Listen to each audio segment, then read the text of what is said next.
Hi guys, Trev here with another episode of Mac in 10 or Less. So today I'm going to be reviewing an app that I recently purchased to replace one of my older apps called Weather HD. And the thing that I didn't like about Weather HD was that it didn't have a feature that would allow me to kind of have a live running wallpaper in the background that displayed weather conditions. And so the app I found to replace it is called Live Wallpaper, and it's in the App Store for only 99 cents. So here it is. And you can see system requirements are 10.6 or later. And I'm running this right now on my 2008 MacBook with Snow Leopard, but it runs just as well, a little bit better actually, on my 2012 MacBook Pro with Mountain Lion. So if you have either of those systems, you'll do pretty well with this app. Here we can see it has a little over 1,000 ratings, with about half of them giving it 5 stars and another 300 or so giving it a 3 or a 4-star rating. So it's doing pretty well among the Mac community. And let's come over to my Spotlight and we'll launch it. So here's what it looks like when you first launch it. You will have a nice photographic display. They have 24 preloaded themes, and a lot of them are really just gorgeous, like this view of Paris with the Eiffel Tower. Here we have our time, 2:35, and our weather conditions in Denver, Colorado are partly cloudy with 63 degrees Fahrenheit. So let me show you the dock. Over here you can see that there's no icon in the dock, so it will not clog up your dock, which is great.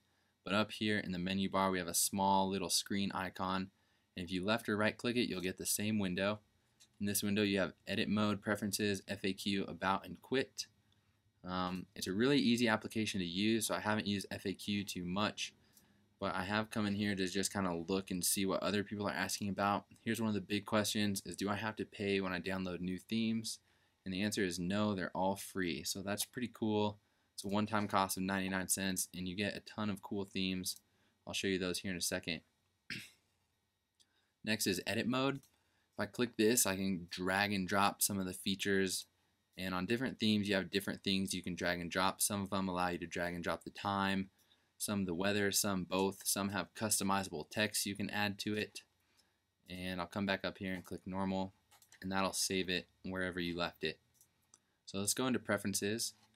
And when you first launch preferences, you have two options, and you have open at login, which I have clicked because I think I'll be using this app for a long time. I really like it, and it does everything I need, and it doesn't take too much of the computer's power to run this.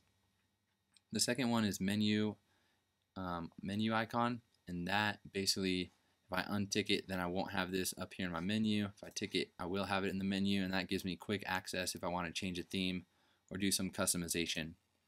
So here under appearance, we see one of the really cool features of this application is that you can enable multiple monitors, and that basically means that if I have my MacBook Pro plugged into an external monitor, I can run two separate themes on each of the displays at the same time, which is pretty cool. If you have a Mac Pro or an iMac and you have it plugged into 2 or 3 displays, you can have different themes on each display, all running simultaneously, which is pretty cool. So down here we have some just kind of generic settings. We can use military time. I actually usually have the time off. I don't want it to show, and that way I have this huge, really clean looking desktop, and the time is always in the top right of my menu bar anyways. But I still get the weather up here, which is great. Here we can change our location. So let's try, see what it's like in Los Angeles, California. There we are, and add it. And there we go. In Los Angeles, California, it's very sunny and 69 degrees. So that's a lot warmer than here in Colorado. That's about it. So here we go into the themes, and if I want to change a theme, I got 24 pre-installed themes when I download this application, which is really great.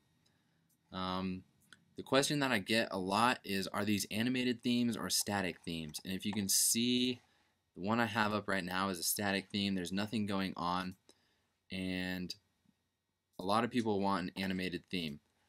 So I will tell you that about half of these themes are animated and about half of them are static. Here's an example of an animated one, and this runs really well on my 2012 MacBook Pro.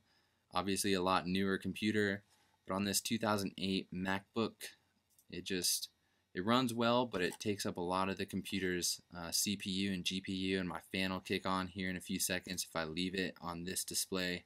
So I'm going to change it back to a static display.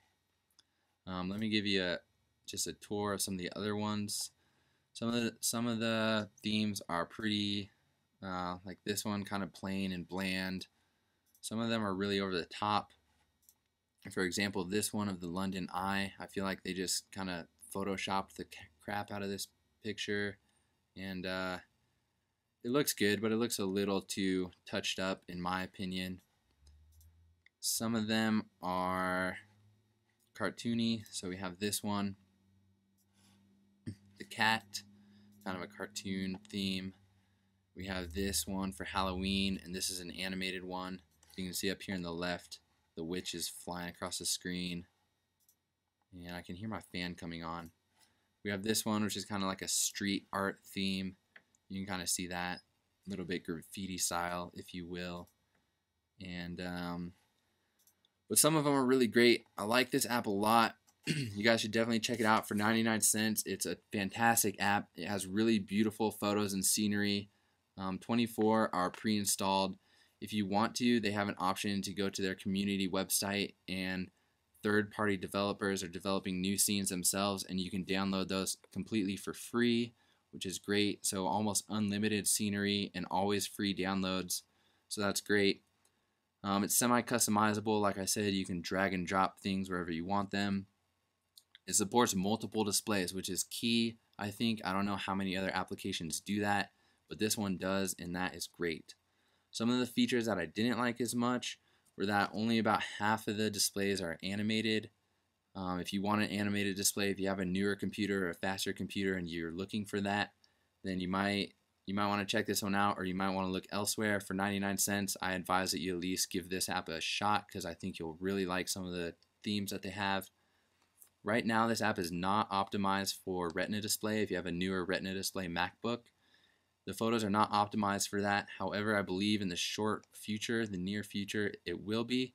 They're coming out with a iOS version of this application, and I believe on their website they said it was called Clarm, C-L-A-R-M, and that is optimized for retina display, which makes me believe that in the near future they will also have an optimization for retina display on Mac OS X.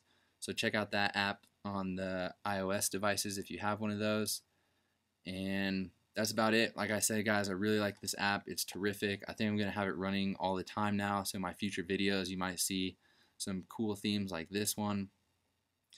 If you guys like the app or have experience with the app, tell us what you think. Tell us about your favorite themes, or if you downloaded a theme from a third-party source, let us know the name of it if you think it's fantastic, and we'll all go check it out. Like and subscribe. It helps the channel out a lot, and thanks for coming by, guys. We'll see you next time.